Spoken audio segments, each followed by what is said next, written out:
नमस्कार दोस्तों, मैं शबनम कुमारी आप सभी का इस छोटे से मंच से हार्दिक अभिनंदन करती हूँ। जैसा कि हम लोग ने यूनिट 7 के संपूर्ण कहानी को कंप्लीट किए, क्योंकि पता है कि कोई भी एग्ज़ाम क्रैक करने के लिए हमें उसके संपूर्ण रचना को जो टेक्स्ट वाइज है उसे अध्ययन करना ज़रूरी होता है। और इसीलिए आज से मैंने शुरू की हूँ यूनिट 10 की रचनाओं को, जो आने वाले जो एग्ज़ाम है इसके लिए आपको काफ़ी बेनिफिशियल होगा। तो चलिए शुरू करते हैं। आज के इस सेशन में हम लोग डिस्कस करेंगे माटी की मूर्तें, जो कि श्री राम वृक्ष बेनीपुरी जी का है। तो इसी का जो टेक्स्ट फॉर्म है इसी का अध्ययन हम लोग करेंगे।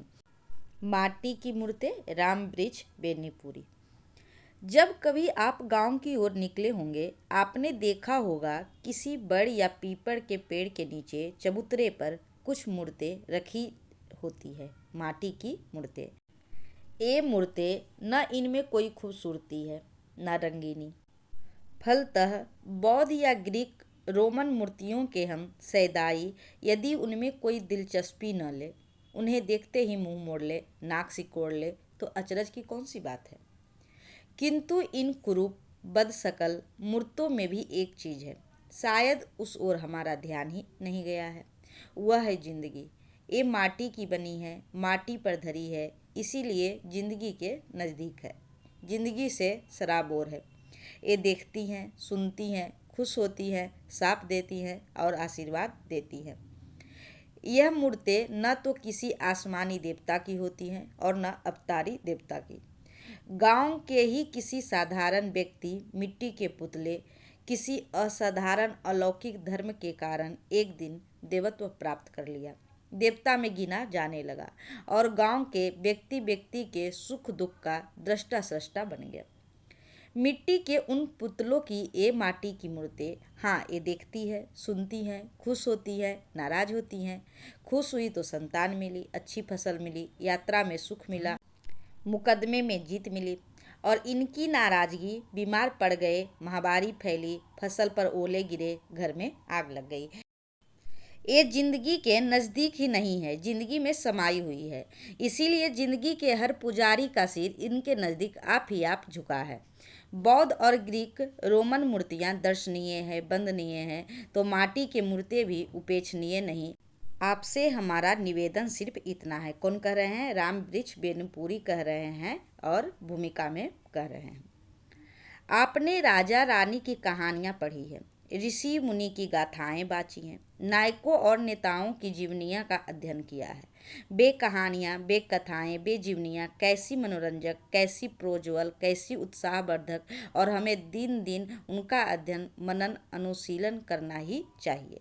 किंतु क्या आपने कभी सोचा है कि आपके गांव में भी ऐसे कुछ लोग हैं जिनकी कहानियाँ, कथाएँ और जीवनियाँ राजा रानियों, ऋषि मुनियों, नायकों, नेताओं की कहानियाँ, कथाओं और जीवनियों से कम मनोरंजक, प्रोज्वल और उत्साहवर्धक नहीं है। जब हम अपने आसपास रहते हैं वहाँ की कहानियाँ काफ़ी उत्साहवर्धक होती है, किंतु शकुंतला, वशिष्ठ, शिवाजी और नेताजी पर मरने वाले हम अपने गांव की बुधिया, बाल गोविंद भगत, बलदेव सिंह और देव की ओर देखने की भी फुर्सत कहाँ पाते हैं। हजारीबाग सेंट्रल जेल के एकांत जीवन में अचानक मेरे गांव और मेरे ननिहाल के कुछ ऐसे लोगों की मूर्तें मेरी आंखों के सामने आकर नाचने और मेरी कलम से चित्रण की याचना करने लगी। राम वृक्ष बेनीपुरी कहते हैं, ये भी प्रश्न भी आता है कहाँ से लिखा गया है ये? हजारीबाग सेंट्रल जेल के एकांत में। उनकी इस याचना में कुछ ऐसा जोर था कि अंततः यह माटी की मूर्तें तैयार होकर रही। हाँ, जेल में रहने के कारण बैजू मामा भी इसी बात में आ बैठे। बाकी सब तो मेरे क्या थे, गांव के थे या मेरे ननिहाल के थे, लेकिन जो बैजू मामा थे वह हमसे जेल में ही जुड़े थे और अपनी मूरत मुझे गढ़वा ही ली। मैं साफ कह दूं कि ये कहानियाँ नहीं, जीवनियाँ हैं। ये चलते फिरते आदमियों के शब्दचित्र है। मानता हूँ कि कला ने उन पर पच्चीकारी की है, किंतु मैंने ऐसा नहीं होने दिया कि रंग रंग में मूल रेखाएं ही गायब हो जाए। मैं उसे अच्छा रसोइया नहीं समझता जो इतना मसाला रख दे कि सब्जी का मूल स्वाद ही नष्ट हो जाए। कला का काम जीवन को छिपाना नहीं, उसे उभारना है। यह भी काफ़ी महत्वपूर्ण लाइन है। कला का काम जीवन को छिपाना नहीं, उसे उभारना है। किससे लिया गया है? माटी की मूर्ति से। कला वह जिसे पाकर जिंदगी निखर उठे, चमक उठे। डरता था कि सोने चांदी के इस युग में मेरी यह माटी की मूर्ति कैसे पूजा पाती है, किंतु इधर इनमें से कुछ जो प्रकाश में आई, हिंदी संसार ने उन्हें सिर आंखों पर लिया।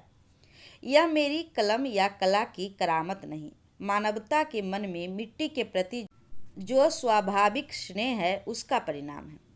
उस स्नेह के प्रति मैं बार बार सिर झुकाता हूँ और कामना करता हूँ कि कुछ और ऐसी माटी की मूर्ति हिंदी संसार की सेवा में उपस्थित करने का सौभाग्य प्राप्त कर सकूँ। दिवाली 1946। श्री राम वृक्ष बेनीपुरी यह माटी की मूर्ति की भूमिका थी। तो चलिए चलते हैं, इसके जो पात्र हैं, सबसे पहला पात्र कौन है? सबसे पहला पात्र है रजिया। कानों में चांदी की बालियां, गले में चांदी का हैकल, हाथों में चांदी के कंगन और पैरों में चांदी की गुड़ाई। भर बाह की बूटेदार कमीज पहने, काली साड़ी की छोड़ को गले में लपेटे और गोर चेहरे पर लटकते हुए कुछ बालों को संभालने में परेशान वह छोटी सी लड़की जो उस दिन मेरे सामने आकर खड़ी हो गई थी, अपने बचपन की उस रजिया की स्मृति ताज़ा हो उठी जब मैं अभी उस दिन अचानक उसके गांव में पहुंचा। लेखक कह रहे हैं कि जब मैं रजिया के गांव में पहुंचा तो उसकी जो पोती थी वह उसी तरह के, जिस तरह से रजिया दिखती थी उसी तरह का रूप रंग में जब लेखक के सामने प्रस्तुत हुई तो वह क्या हुए? आश्चर्य हो गए और उनको रजिया की स्मृति ताज़ा हो गई। हाँ, यह मेरे बचपन की बात है। मैं कसाई खाने में रस्सी तुड़ाकर भागे हुए बछड़े की तरह उछलता हुआ अभी अभी स्कूल से आया था और बरामदे में चौकी पर अपना बस्ता सिलेट पलट कर मौसी से छठ के पके ठेकुए लेकर उसे कुतर कुतर कर खाता हुआ ढेकी पर झूला झूलने का मजा पूरा चाह कर ले रहा था। उधर से आवाज़ आई, देखना बबुआ का खाना मत छू देना। और उसी आवाज़ के साथ मैंने देखा यह अजीब रूप रंग की लड़की मुझसे 2-3 गज आगे खड़ी हो गई। मेरे लिए यह रूप रंग सचमुच अजीब था। ठेठ हिंदुओं की बस्ती है मेरी और मुझे मेले पेठिए में भी अधिक नहीं जाने दिया जाता, क्योंकि सुना है कि बचपन में मैं एक मेले में खो गया। कौन कह रहे हैं? लेखक कह रहे हैं कि हमको बाहर निकलने के लिए बचपन में दिया नहीं जाता था, क्योंकि हम एक बार मुझे कोई अवघड़ लिए जा रहा था और गांव की एक लड़की की नज़र पड़ी और मेरा उद्धार हुआ। मैं बाप माँ का एकलौता, माँ चल बसी थी। मैं एकलौता था और माँ मेरी चल बसी थी, इसीलिए उनकी इस एकमात्र धरोहर को मौसी आँखों में जुगो कर रखना चाहती थी। मेरे गांव में भी लड़कियों की कमी नहीं थी, किंतु न उनकी यह वेशभूषा न यह रूप रंग। मेरी गांव की लड़कियां कानों में बालियां कहाँ डालती और भर बाह की कमीज पहने भी उन्हें कभी नहीं देखा। और गोरे चेहरे तो मिले हैं, किंतु इसकी आँखों में जो एक अजीब किस्म का नीलापन दिखता है वह कहाँ है। और समूचे चेहरे की काट भी कुछ निराली जरूर। तभी तो मैं उसे एकटक घूरने लगा। यह बोली थी रजिया की माँ, जिसे प्रायः ही, रजिया की माँ कौन है? जिसे प्रायः ही अपने गांव में चूड़ियों की खचिया लेकर आते देखता आया था। वह मेरे आंगन में चूड़ियों का बाजार पसार कर बैठी थी और कितनी बहू बेटियां उसे घेरे हुई थी। मुंह से भाव साव करती और हाथ से खरीदारिनों के हाथ में चूड़ियां चढ़ाती और वह सौदे पटाए जा रही थी। अब तक उसे अकेले ही आते जाते देखा था। हाँ, कभी कभी उसके पीछे कोई मर्द होता जो चूड़ियों की खांची ढोता था। यह बच्ची आज पहली बार आई थी। न जाने किस बाल सुलभ उत्सुकता ने उसे मेरी ओर खींच लिया था। शायद वह भी यह भी नहीं जानती थी कि किसी के हाथ का खाना किसी के निकट पहुंचने से ही छू जाता। जब रजिया की माँ ने अचानक चीख उठी तो वह ठिठकी, सहमी और उसके पैर तो वहीं बंध गए, किंतु इस ठिठक ने उसे मेरे बहुत निकट ला दिया, इसमें संदेह नहीं है। मेरी मौसी झट उठी और घर में गई और 2 ठेकुए और एक कसार लेकर उसके हाथों में रख दिए। वह लेती नहीं थी, किंतु अपनी माँ के आग्रह पर हाथ में रख तो दिया, किंतु मुंह से नहीं लगाया। मैंने कहा, खाओ ना, क्या तुम्हारे घर में ये सब नहीं बनते हैं? छठ का व्रत नहीं होता है? कितने प्रश्न, कितना सबका जवाब न में ही, वह भी मुंह से नहीं, जरा सा गर्दन हिला के। और गर्दन हिलाते ही चेहरे पर गिरे बाल की जो लटें हिल हिल कर उठती, वह उन्हें परेशानी से संभालने लगती। जब वह बोलती नहीं थी, खाली करती थी कि नहीं ये सब नहीं होता है, छठ उठ मेरे यहाँ नहीं होता है। जब उसकी माँ नई खरीदारियों की तलाश में मेरे आंगन से चली गई तो रजिया भी उसके पीछे हो ली। मैं खाकर मुंह धोकर अब उसके निकट था, और जब वह चली तो जैसे उसकी डोर में बंधा थोड़ी दूर तक घसीटता गया।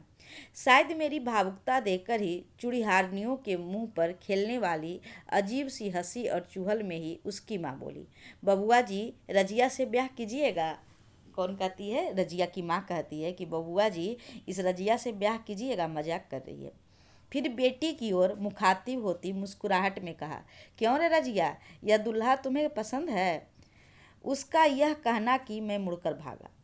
दोनों के बचपन की बातें थे, इतना ही कहना था कि जो लेखक थे वो भाग जाते हैं।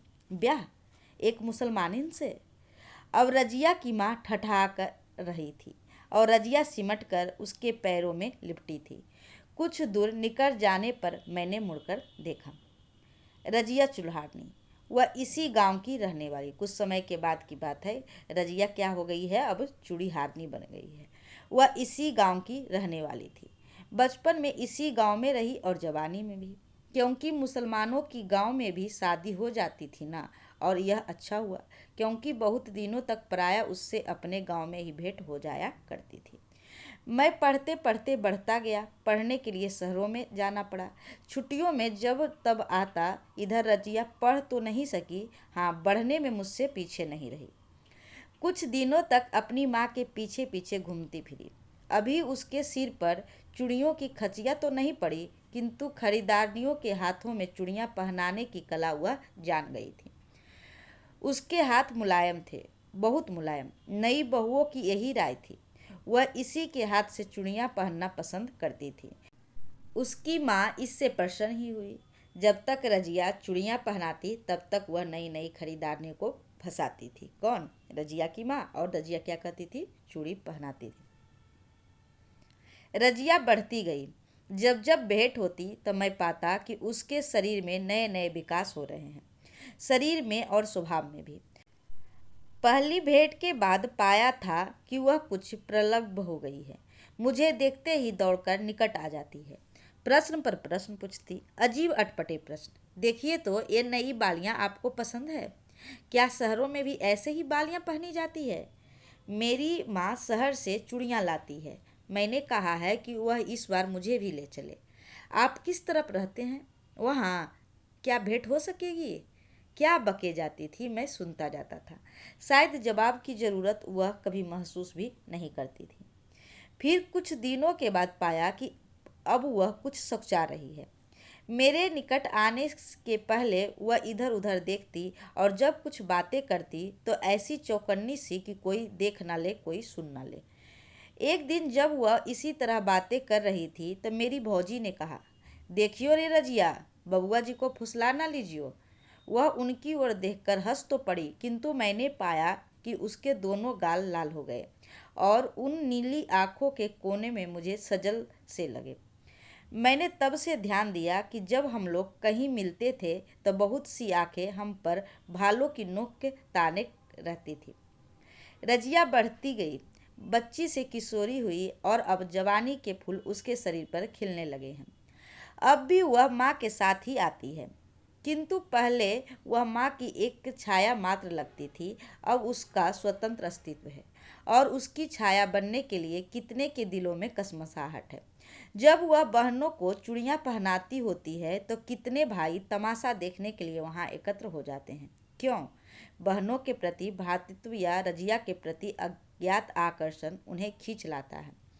जब वह बहुओं के हाथों में चूड़ियाँ ठेलती होती है तो पतिदेव दूर खड़े कनकियों से देखते रहते हैं। क्या अपनी नभोड़ा की कोमल कलाइयों पर कीड़ा करती हुई रजिया की पतली अंगुलियों को, और रजिया को इसमें रस मिलता है। पतियों से चुहले करने पर भी वह बाज नहीं आती। बाबू, बड़ी मेहन चूड़ियाँ हैं, जरा देखिएगा कहीं चटक न जाए। पतिदेव भागते हैं और बहुएं खिलखिलाती है। रजिया ठहाटा लगाती है। अब वह अपने पेशे में निपुण होती जाती है। हाँ, रजिया अपने पेशे में भी निपुण होती जाती है।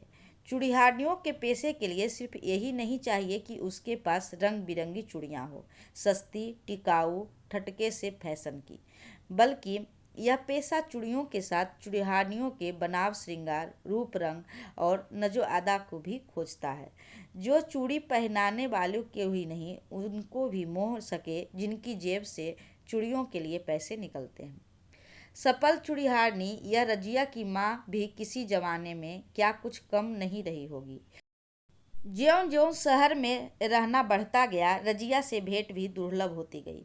और एक दिन वह भी आया जब बहुत दिनों पर उसे अपने गांव में देखा। पाया कि उसके पीछे एक नौजवान चूड़ियों की खांची सिर पर लिए है। मुझे देखते ही वह सहमी, सिकुड़ी और मैंने मान लिया कि यह उसका पति है।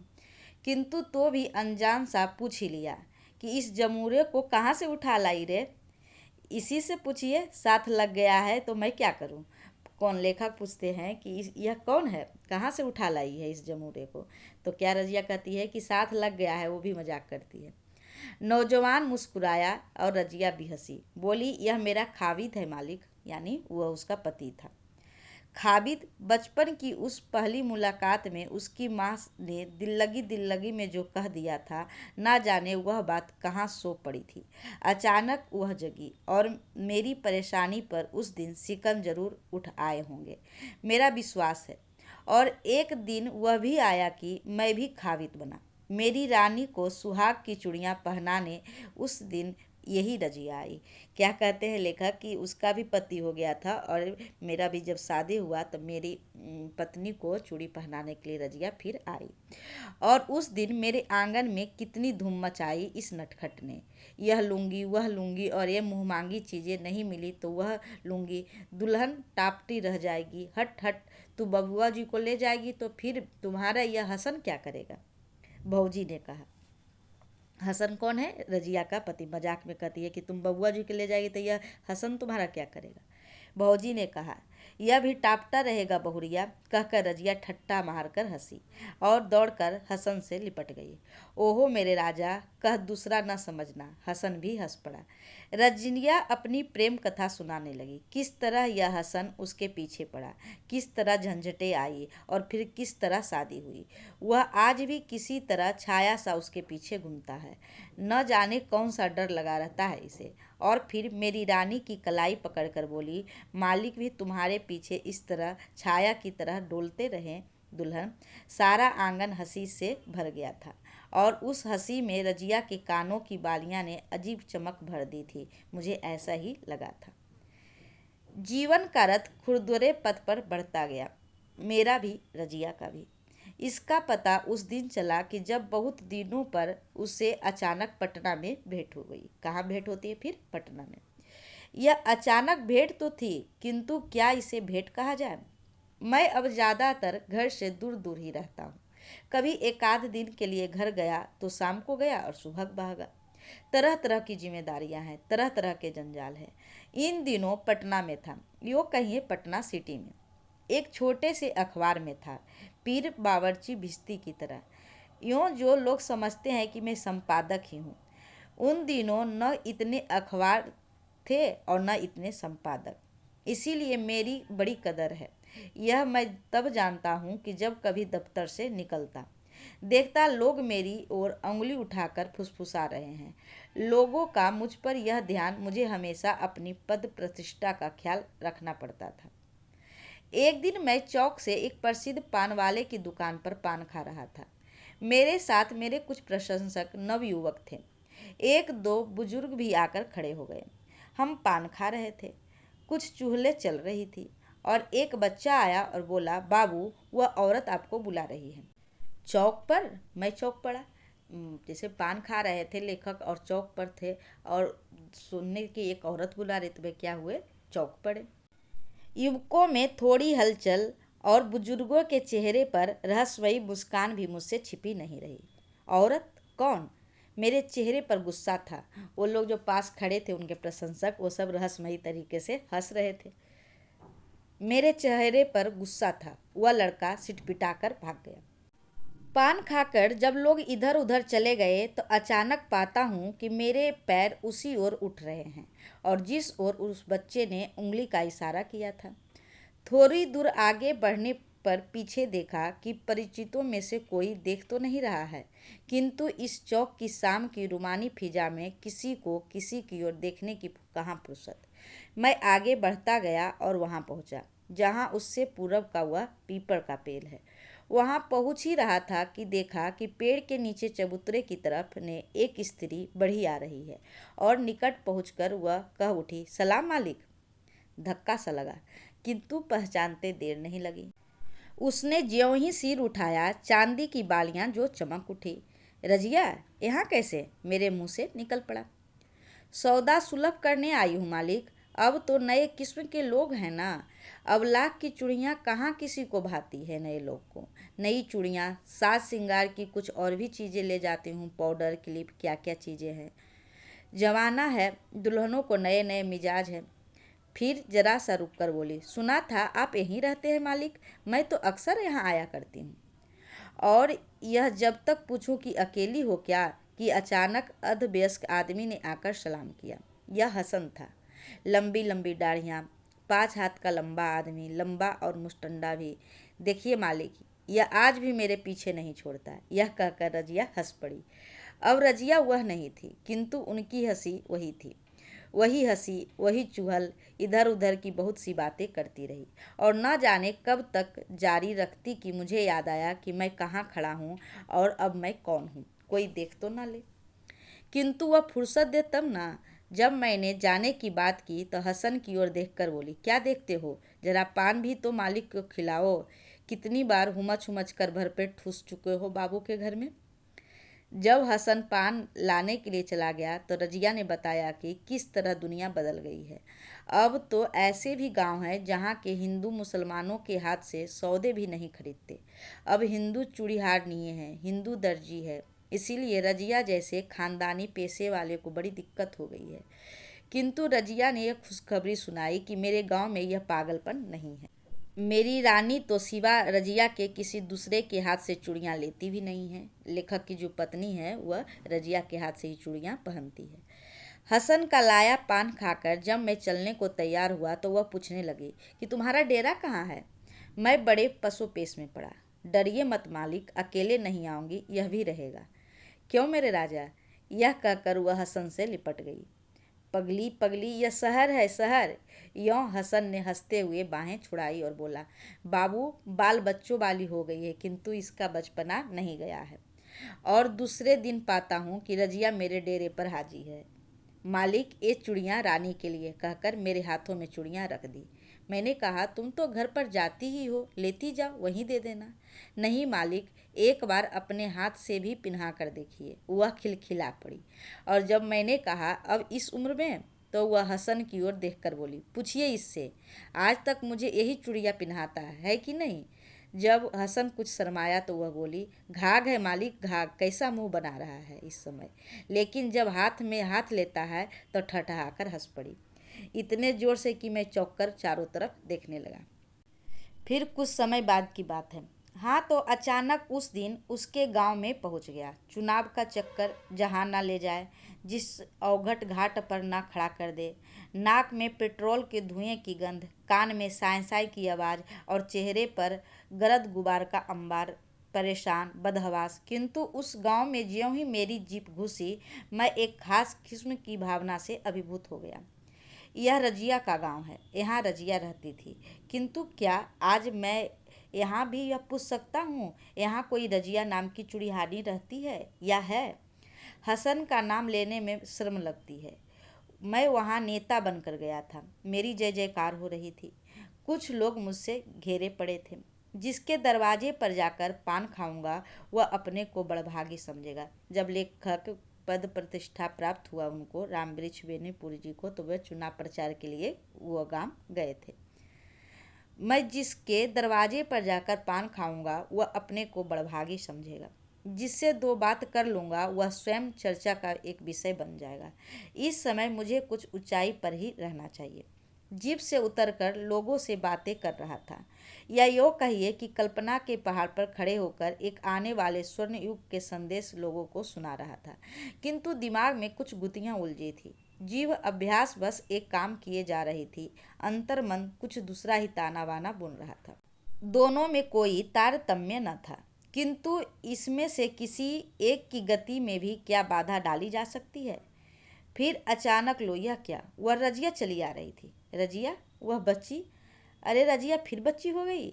कानों में वे वही बालियां, गोरे चेहरे पर वही नीली आंखें, वही भरवाह की कमीज, वही कुछ लटे जिसे संभालती बढ़ी आ रही थी। बीच में 40-45 साल का व्यवधान। अरे मैं सपना तो नहीं देख रहा हूँ, दिन में सपना। वह आती है, जबरन ऐसी भीड़ में घुसकर मेरे निकट पहुँचती है और सलाम करती है और मेरा हाथ पकड़कर कहती है, चलिए मालिक मेरे घर। एक बच्ची आती है और कहती है उनको कि चलिए मालिक मेरे घर। मैं भौचक्का, कुछ सूझ नहीं रहा, कुछ समझ में नहीं आ रहा है। लोग मुस्कुरा रहे हैं। नेताजी, आज आपकी कलई खुलकर रही। नहीं, यह सपना है, कानों में सुनाई पड़ा। कोई कह रहा है कि कैसी सोख लड़की, और दूसरा बोला, ठीक अपनी दादी जैसा। और तीसरे ने मेरे होश की हवा दी। यह रजिया की पोती है बाबू, बेचारी बीमार पड़ी है। आपकी चर्चा अक्सर किया करती है, बड़ी तारीफ करती है। बाबू फुर्सत हो तो जरा देख लीजिए ना, न जाने बेचारी जीती है या नहीं। कौन? वहाँ के लोग कह रहे हैं कि यह रजिया की पोती है। मैं रजिया के आंगन में खड़ा हूँ। यह छोटे छोटे साफ सुथरे घर, यह लिपा पुतला चिक्कन ढुढुर आंगन, भरी पूरी गृहस्थी, मेहनत और दयानत की देन। हसन चल बसा है, किंतु जो उसका पति है वह चल बसा है, डेथ हो गया किसका? रजिया के पति का। किंतु अपने पीछे 3 हसन छोड़ गया है। 3 बेटा है। रजिया के कितने बेटा है? 3। बड़ा बेटा कलकत्ता कमाता है और मंझला पुश्तैनी पेशे में लगा है और छोटा शहर में पढ़ रहा है। 3 बेटा है तो बड़ा कलकत्ता कमाता है, मंझला जो काम था पेशा उसी में लगा हुआ है और छोटा शहर में पढ़ रहा है। यह बच्ची बड़े बेटे की बेटी है।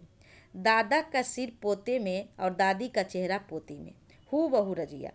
यह दूसरी रजिया मेरी उंगली पकड़े पुकार रही है, दादी, ओ दादी, घर से निकल, मालिक दादा आ गए।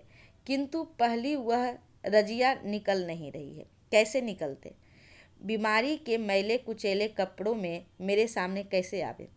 रजिया ने अपनी पोती को भेज तो दिया, किंतु उसे विश्वास न हुआ कि हवा गाड़ी पर आने वाला नेता अब उसके घर तक आने की तकलीफ कर सकेंगे। और जब सुना कि मैं आ रहा हूँ तो बहुओं से कहा कि जरा मेरे कपड़े तो बदलवा दो, मालिक से कितने दिनों पर भेंट हो रही है ना। उसकी दोनों पुतोहें उन्हें सहारा देकर आंगन में ले आई। रजिया, हाँ, मेरे सामने रजिया खड़ी थी, दुबली पतली, रूखी सूखी। किंतु जब नज़दीक आकर उसने मालिक सलाम कहा तो उसके चेहरे से एक क्षण के लिए झुर्रियाँ कहाँ चली गई, जिन्होंने उसके चेहरे पर मकड़जाल बना रखा था। मैंने देखा कि उसका चेहरा अचानक बिजली के बल्ब की तरह चमक उठा और चमक उठी वे नीली आंखें जो कटोरों में धंस गई थी। और अरे चमक उठी आज फिर वही चांदी की बालियां, और देखो अपने को पवित्र कर लो। उसके चेहरे पर फिर अचानक लटक कर चमक रही थी वे लटे जिन्हें समय ने धो पोंछ कर शुभ्र श्वेत बना दिया है। फिर कौन? रजिया सामने आती है और वही सब जो पहले बार में जब लेखक वर्णन करते हैं वही फिर से वर्णन करते हैं। इस प्रकार रजिया का जो यह रेखा चित्र था समाप्त हुआ। अगले रेखा चित्र में वर्णन है बलदेव सिंह का। आज 3 रेखा चित्र देखेंगे, पहले रजिया, फिर बलदेव सिंह, फिर मंगर। टूटे हुए तारों की तरह एक दिन हमने अचानक अपने बीच आकर उसे धम से गिरता हुआ पाया, ज्योतिर्मय, प्रकाशपुंज, दीप्तिपूर्ण। और उसी तारे की तरह एक क्षण प्रकाश दिखला हमें चकाचौंध में डाल वह हमेशा के लिए चलता बना। जिस दिन वह आया हमें आश्चर्य हुआ और जिस दिन वह गया हम स्तंभित रह गए। पूस की भोर थी। खलिहान में धान के बोझों का अंबार लगा था। उनकी रखवाली के लिए जो कुटिया बनी थी उसके आगे धुनी जल रही थी। खेत में खलियान पर चारों ओर हल्का कुहासा छाया हुआ था, जिसे छेदकर आने में सूरज की बाल किरणों को कष्ट हो रहा था। काफी जाड़ा था। धीरे धीरे ठंडी हवा सनक कर कलेजे में हिला जाती। सब लोग धूनी को घेरे हुए थे, जिसकी लपट खत्म तो हो गई थी, हाँ, लाल अंगारे चमक रहे थे। ज्यों ज्यों अंगारे पर राख की परत पड़ती जाती, हम नज़दीक से नज़दीक होते जाते, मानो हम उन्हें कलेजे में रखना चाहते हों। यह ठंडा की बात है, पूस की रात की बात है।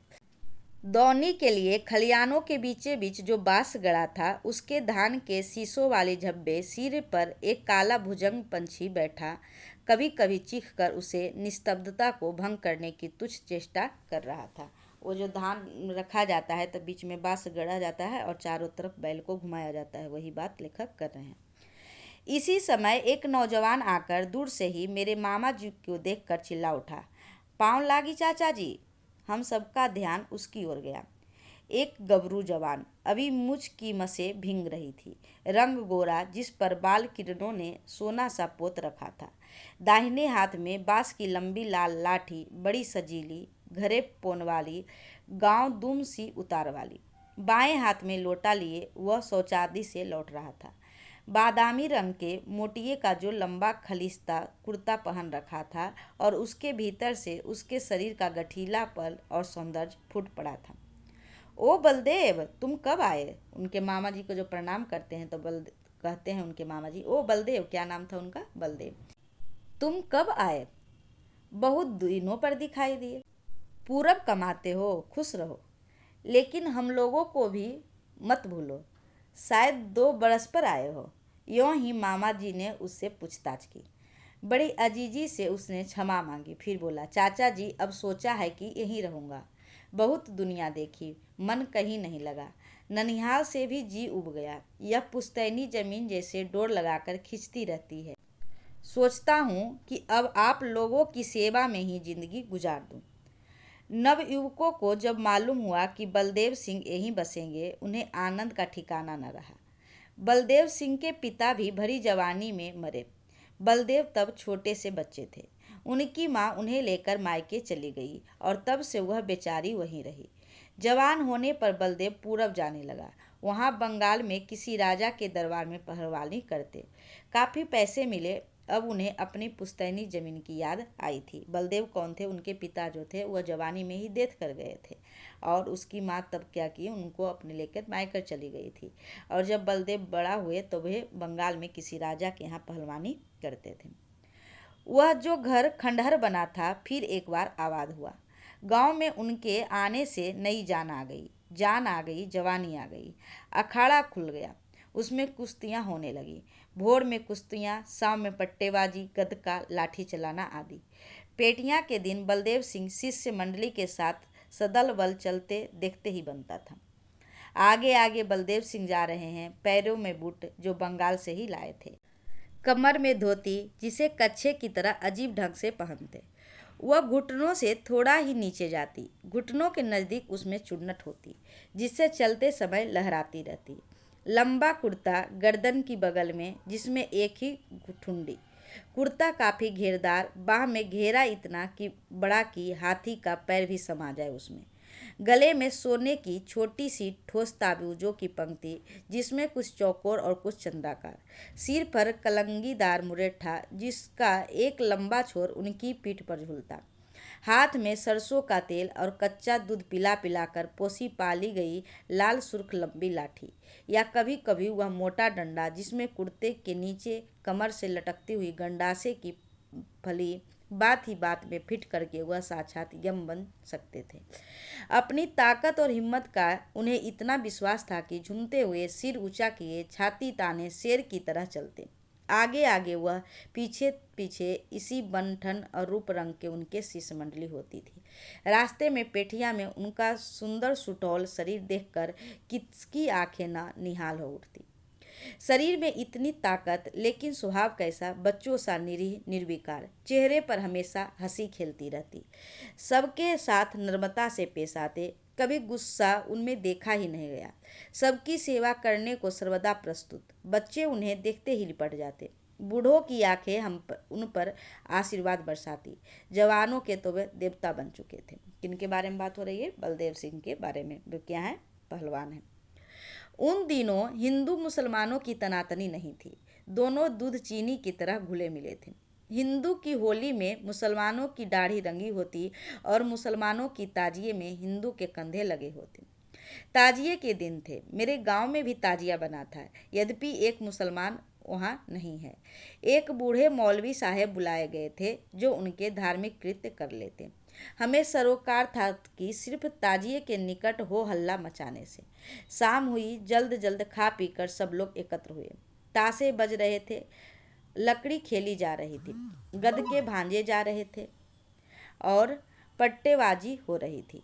लाठियों के खेल, तरह तरह के शारीरिक करतब, औरतें और बच्चे मरसियां के नाम पर शोर मचा रहे थे। खेल कूद में आधी आधी रात बीत जाती। ताजिए के पहलाम का दिन आया। गांव से दूर राजपूतों की एक बस्ती में रन सजता।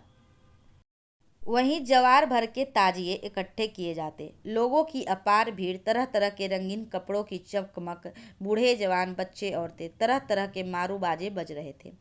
मरसिए की मीठी धुन में या अली का गन भेदी स्वर, दिशाएं कांपती, आसमान थरथराता, कलेजे उछलते।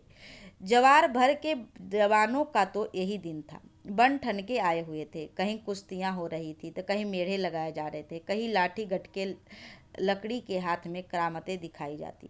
देखते देखते दर्शकों का दल दो मतों में विभाजित हो जाता। कोई एक को शाबाशी देता तो कोई दूसरे को। दोनों अपने अपने हीरो को विजय चाहते। कभी कभी इस वीर पूजा के चलते ललकारें जग जाती, आंखें लाल हो उठती, भुजाएं फड़कने लगती। मालूम होता कि अब मुठभेड़ होकर ही रहेगी, किंतु प्रायः इस भावना से बुद्धि की ही विजय होती। थोड़ी देर में समुद्र का ज्वार शांत हो जाता और फिर आंखों में रस, होठों पर हंसी। हम लोग भी अपना ताजिया लिए रन पर पहुंचे थे। एक जगह मेढ़े लगाए जा रहे थे और मैं उसी को देख रहा था। मेढ़ों की लड़ाई, वाह क्या कहना। यह छोटे झबरीले जानवर जो अपने मालिकों के पीछे सुधुआ बने फिरते, फिर एक दूसरे को किस तरह टूट पड़ते थे। इनके सिंग जब टकराते तो जोर के शब्द जैसे धुआं सा उठ जाता। टक्कर पर टक्कर, जब तक उनमें से एक सिर पर न पड़े या वे अलग अलग न पकड़ लिए जाए। लड़ने से पहले लाल मिर्च उनके मुंह पर रखकर जैसे उन्हें और भी उत्तेजित कर दिया जाता। मैं मस्त मगन हो यह मेढ़ा लड़ान देख रहा था कि एकाएक बड़े जोर से हो हल्ला हुआ। सभी लोग एक ओर दौड़े जा रहे थे और लाठियां की खटाखट जारी थी। यह खटाखट ठेल की नहीं थी, कई सिरों से खून के फव्वारे छूट रहे थे। और यह बीच में कौन है? बलदेव सिंह। पुराने हंसमुख रसीले बलदेव सिंह नहीं, बलदेव सिंह साक्षात भीम बने हुए। आंखों से अंगारे झर रहे थे। सिर पर जो एक लाठी लगी थी उससे खून निकलकर ललाट पर होते भौं के ऊपर जमकर वह एक लोंदा सा बन गया था। दोनों हाथों में लाठी पकड़े वह जोर से चलाए जा रहे थे। जिस ओर इस रूप में निकल जाते हड़कंप मच जाता। देखिए, यह आदमी उनकी ओर लाठी संभाले बढ़ा। उसे देखते ही खड़े हो गए और उसने लाठी चला तो दी। झट से अपनी लाठी को दोनों छोड़ दोनों हाथों से पकड़कर अपने सिर के ऊपर ले गए और उसकी लाठी की चोट इसी तरह ठाएं सियाकर लगी। दूसरी बार, तीसरी बार, बार व्यर्थ जाता देख वह भागा। किंतु बलदेव सिंह की बारी है। बलदेव सिंह की एक लाठी और जमीन पर चक्कर खाता गिर पड़ा। अरे यह क्या होने जा रहा है? चारों ओर हाहाकार मचा था, भगदड़ फैल गई। अब कहाँ महाभारत मचकर रहेगा, सब अनुमान कर रहे थे। कौन किसको क्या कहकर समझाए, कौन किसकी सुनने जा रहा था। फिर बिना बलदेव सिंह को शांत किए क्या शांति आ सकती है? झट से हमारे बूढ़े मामा जी आगे बढ़े, चिल्लाकर कहा, बलदेव। बलदेव सिंह को जैसे थरथरी बंध गई, पैर जम गया और हाथ रुक गए।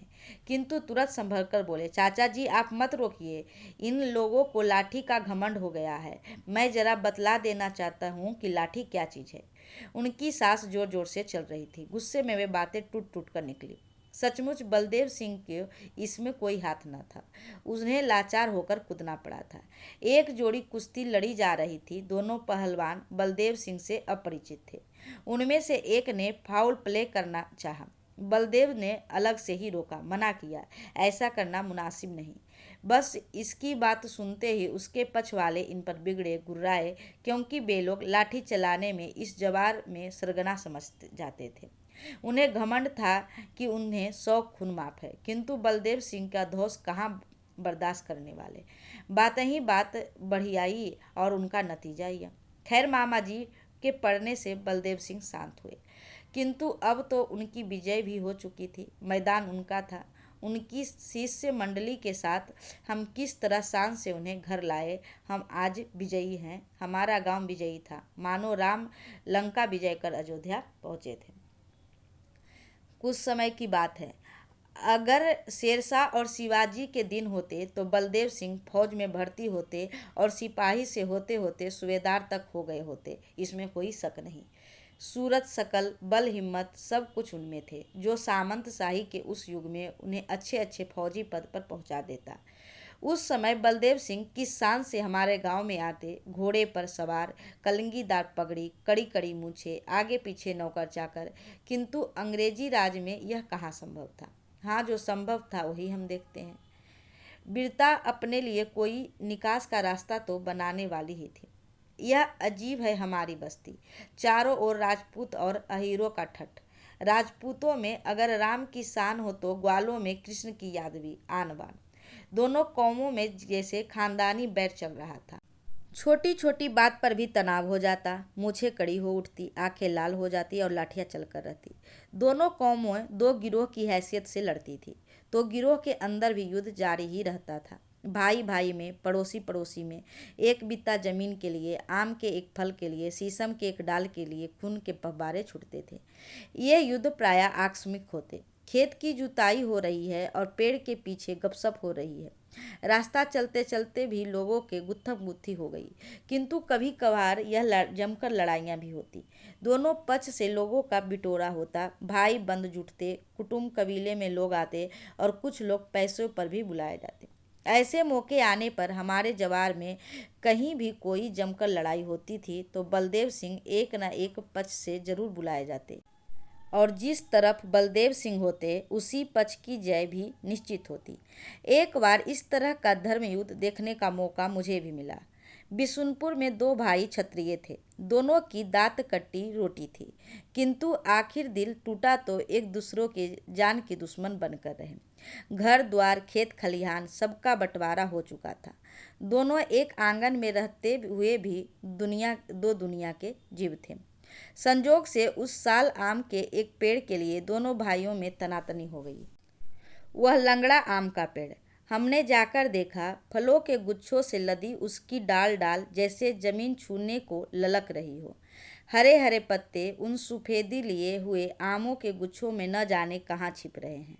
काफ़ी पुराना पेड़ था, खूब फैल गया था और हर साल अच्छा फल भी दे देता था, किंतु इस साल तो द्रौपदी का चीर बनकर महाभारत मचाने आया था। फिर यह ललचाने वाला भेष वह क्यों न धारण कर ले। कहते हैं यह पेड़ बढ़ चुका था, छोटे भाई की बाट में पड़ा था, जो कई साल से उसके फल का उपभोग कर रहा था। किंतु बड़े भाई के लड़के ने हिसाब लगाकर देखा तो यह आम का पेड़ तो मेरे हिस्से का है। धोखे से चाचा जी को मिल गया। पेड़ों की गिनती, खतियान सबको वह अपने पक्ष में पेश करता, किंतु यहाँ खतियान से क्या होने वाला। अगर तुम्हारा है तो मर्द के बेटे हो तो चढ़ के आओ और फल तोड़ लो, खाओ, नहीं तो लुगाई के आंचल में मुँह रख कर सो। सीधा तर्क, सीधी बात। इस जवाब में एक दिन तय कर दिया गया, अगले सोमवार को डंका बजा के हम फल तोड़ेंगे। चुप चोरी जो काम करे उसकी ऐसी तैसी। दिन तय हुआ और घड़ी तय हुई।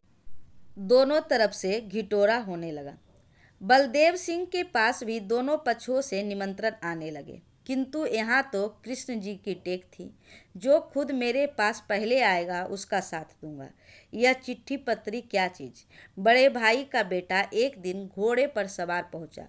उससे बातचीत हो रही थी कि छोटे भी पहुँचे, किंतु तब तक बलदेव सिंह बचल दे चुके थे। दूसरे दिन सशिष्य मंडली वह बिशुनपुर जा पहुँचे। आज ही युद्ध होने वाला है, लड़ाइयों से दूर ही रहना चाहिए, क्योंकि प्रायः निर्दोष भी उसमें फंस जाते हैं, पिट जाते हैं। बड़े बूढ़ों की इस आज्ञा की अवहेलना करके भी कुतूहलवश मैं दर्शकों की उस भीड़ में शामिल हो गया, जो भिन्न भिन्न दिशाओं से बिशुनपुर जा रहे थे। बिशुनपुर उस दिन कुरुक्षेत्र बना हुआ था। बीच में वह आम का पेड़ निश्चल निर्द्वंद खड़ा है और दो ओर से दोनों प्रतिद्वंदियों की जमात जुड़ी है। भालों की फलियां धूप में चमचम कर रही है। गड़ासे दिन में भी चांद से चमक रहे हैं। फरसे परशुराम की याद दिलाते हैं। लाठियां उछल रही है और धामिन सांप की तरह। हाथ तलवार की बहुत ही कमी थी, क्योंकि उस पर अंग्रेजी राज की सानी दृष्टि पड़ चुकी थी। पर लठैतों का कहना था कि जो मार भाले और फरसे से होती है वह तलवार की नहीं। मैं उनके तर्कों पर नहीं भूला था। मेरी विस्मय विमुग्ध आंखों से इन तैयारियों को देख रही थी। रह रह कर जय ध्वनियाँ होती, ललकारें उठती, जब तब आल्हा के कुछ कड़के भी सुनाई पड़ते। बोलो महावीर स्वामी की जय कहकर दोनों पक्ष के योद्धा आम की ओर बढ़े। दर्शकों के कलेजे धक धक करने लगे। अरे कुछ देर में ही इनमें से कुछ मर चुके होंगे और कुछ घायल पड़े होंगे। उफ, मेरे मुंह से अच्छी तरह निकल ही नहीं पाई थी कि बड़े भाई के पक्ष में सबसे आगे बलदेव सिंह है। सबसे आगे बलदेव सिंह, उसके दोनों बाजू मेरे ही गांव के दो प्रधान शिष्य। बलदेव सिंह के सिर पर केसरिया रंग की मुरेठा है, पैरों में वही बूट और वही लंबा चौड़ा कुर्ता देह में, किंतु उनके घेरे के कमर पर निकट एक पट्टी से कस रखा है, जिसमें फुर्ती से उछलने कूदने में दिक्कत ना हो। उनकी धोती तो प्रायः ही हाफ पैंट का काम करती है। चेहरा कैसा लाल बबू का बन रहा था। वह आगे बढ़े, आम के पेड़ के निकट पहुंचे, दोनों शिष्यों को इशारा किया और झट से पेड़ पर चढ़ गए और लगे आम की डाल को झकोर झकोर कर निर्दयापूर्वक फलों को गिराने। कोई माँ का लाल है तो आवे, बलदेव सिंह की गरज उठे, जिनके ओर विपक्षी दल भौचक हो देख रहा था, जैसे वह दर्शकों का ही हिस्सा हो। किंतु उनकी इस चुनौती से मानो दुश्मन दल की आत्मज्ञान हो आया। फिर क्या था, दोनों दलों में गुत्थम गुत्थी शुरू हो गई। लाठियों की खटाखट, गड़ासे की चुभ चुभ और बरछों की सनसनाहट से वायुमंडल व्याप्त था। जय ध्वनियों के साथ हाहाकार भी। किसी के सिर पर लाठी लगी और किस तरह खोपड़ी फूटकर दो टुक हो गई। वह गिर पड़ा और खून की धारा बह रही है। किसी के पेट में भाला चुभा और भाले की फली के साथ ही उसकी अतड़ी बाहर आ गई। अतड़ी को दोनों हाथों से पकड़े वह औंधा पड़ा है। जो हाथ 1 मिनट पहले लाठी भांज रहा था, गड़ासे के एक ही बार में उसे शरीर से अलग कर दिया। वह रक्त सिक्त जमीन पर अब भी रह रह कर उछल जाता है। चारों ओर खून, चीख। मेरी तो आंखें बंद हो गई। जब आँख खुली तो सारा खिस्सा समाप्त हो गया था। बड़े भाई का कब्जा उस पेड़ पर हो चुका था और उस कब्जे में बलदेव सिंह का बड़ा हाथ था। मैं अपने इस हीरो को देखना चाहता था, किंतु मालूम हुआ कि पुलिस सुपरिटेंडेंट साहब अब जब तमाशा खत्म हो चुका था तो तरसीब लाए हैं और लोगों ने बलदेव सिंह को वहाँ से हटा दिया है। बलदेव सिंह, तुम्हारी जय हो, विजय तुम्हारी है। अब तो रुपयों का खेल है। तुम हटो, अब काम मेरा है, बड़े भाई के बड़े साहबजादे ने कहा और चलते समय बलदेव सिंह के गले में एक मुहर माला डाल दी। और उसी बलदेव सिंह की यह लाश हमारे सामने पड़ी है, सिर चूर चूर कर जैसे भुर्ता बना दिया गया हो और खून और धूल में सराबोर जिस ललाट से तेज बरसता है, उसी पर मक्खियाँ भिनभिना रही है। एक आंख धंस गई है और दूसरी बाहर निकल आई है। होठ को छेद कर दांत बाहर निकल रहे हैं। और नहीं नहीं, यह हमारा बलदेव सिंह नहीं हो सकता। बलदेव सिंह की ऐसी गत। एक गड़ासा गहरा कंधे पर लगा है, वह बाँह लटक सी गई है। दूसरा बाँह का पूरा पंजा गायब है। छाती वैसे ही तनी है, पहले से कुछ ज़्यादा ही फूली है, किंतु पेट की जगह साड़ी आंत निकल आई है। आंत का यह ढेर कैसा भयानक, कैसा विभत्स। और नहीं, यह हमारा बलदेव सिंह नहीं हो सकता। पैरों को जैसे किसी ने मकई के डंटल सा पीट रखा है। आड़े तिरछे बन रहे थे, कहीं अजीब फूला हुआ है और कहीं से खून बह रहा है। बहाव तो कब से बंद हो गया, अब तो काले बने खून के धब्बे मात्र है, जिन पर हाँ मक्खियाँ भिनभिना रही है। नहीं, यह हमारा बलदेव सिंह नहीं हो सकता। बलदेव सिंह की ऐसी गत। जिस शरीर को देख देख कर आंखें नहीं अघाती थी, माए जिसे देखकर कहती कि मेरा बेटा ऐसे ही शरीर धन पावे। युवतियाँ मन ही मन गुनती कि धन है वह नारी जिसके ऐसा पति मिला। अगले जन्म में हो भगवान, मुझे बलदेव सिंह की ही दासी बनाना। बूढ़े देखते ही कहते, बेटा सतजीव, नौजवान जिस पर पागल हो बिना मोल के गुलाम बने पीछे लगे रह फिरते, वही शरीर आज यहाँ सामने पड़ा है, खून से लथपथ, धूल से भरा, छत बिछत, कुरूप कुडौल बना, और एक कमबख्त मक्खियाँ जिन पर भिन भिन कर रही है। किसने गत की इस शेर मर्द की ऐसी, किसकी माँ ने दूसरा शेर पैदा किया। काश किसी शेर ने यह हालत की होती, तो दो शेर लड़ते हैं तो एक गिरता है, तो ऐसा ही होता है। इसके लिए अफसोस की क्या बात। बलदेव सिंह तो ऐसे ही मृत्यु चाहते थे, उनके मौत की क्या परवाह थी। मौत की आंखों में आंखें डालकर मुस्कुराना, यही तो बलदेव सिंह थे। क्षत्रिय की तरह युद्ध क्षेत्र में काम आऊं, खेत रहूं, यही तो उनकी कामना थी। यह कामना पूरी हुई क्या वीरगति पाकर, सूर्यमंडल को भेद कर अमरपुरी में गए, इसमें तो कोई शक नहीं। किंतु जिन हाथों ने यह काम किया, क्या वे वीर के हाथ थे या शेर के पंजे थे। नहीं नहीं, कुछ सियारों ने, बुजदिलों और कायरों ने छुपकर, घात लगाकर, बड़े बुरे मौके पर उन्हें बुरे ढंग से यह कुकर्म किया था। उसकी कल्पना भी खून को खौला देती थी, उत्तेजित कर देती थी। एक दिन जवार के एक गांव की एक विधवा मेरे गांव में बलदेव सिंह का नाम पूछती पूछती आई। उस बेचारी के साथ साथ एक छोटा बच्चा था, उसी का बच्चा। उस विधवा के अबलापन से उसे उस क्षत्रिय कुमार के बचपन से फायदा उठाकर उसके पट्टीदारों ने उसका धन हड़प लिया था। विधवा के कानों में बलदेव सिंह की यशोगाथा पड़ी। वह तो अब हमारे जवार के घर घर में जवान जवान पर व्याप्त थे। बलदेव सिंह की यश गाथा के बारे में उस विधवा को जानकारी मिली थी। विधवा पहुंची बलदेव सिंह के दरबार में अरज लगाने। जब पट्टीदारों को मालूम हुआ कि वह बलदेव सिंह के पास जा रही है, तो ताने हुए कहा था कि जा नया शौहर बुला ला, नया शौहर। छत्रानी को नया शौहर, बाबू मेरी लाज रखो। सारी कहानी कहती हुई वह बलदेव सिंह के पैरों में गिर पड़ी। बलदेव सिंह ने बच्चे को कंधे पर बिठाया और चल पड़े उस गांव को। जब गांव से जा रहे थे तो उन्हें मैंने देखा था। प्रणाम भाई जी, मैंने कहा। लेखक कहते हैं कि जब गांव से जा रहे थे उस समय मैंने उन्हें देखा था। चेहरे पर गुस्से की छाप स्पष्ट थी, किंतु स्वाभाविक हंसी हंसते हुए आशीर्वाद दिया और कहा, एक अबला की रक्षा करने जा रहा हूँ बबुआ, 2-4 दिनों में लौटता हूँ। बलदेव सिंह नहीं लौटे, लौटी है तो उनकी यह लाश। वहां जाते ही उन्होंने पट्टीदारों को चुनौती दे दी। दूसरे दिन विधवा के छीने हुए एक खेत पर हल भी चढ़ा दिए। कोई नहीं बोला। कौन बोलता। एक के बाद दूसरे खेत विधवा के कब्जे में आने लगे। बहुत दिनों की गई अमराई पर अब उसका कब्जा था। उस बगीचे की एक लीची की डाल में झूला डालकर उस क्षत्रिय कुमार को बलदेव सिंह झुलाते रहते।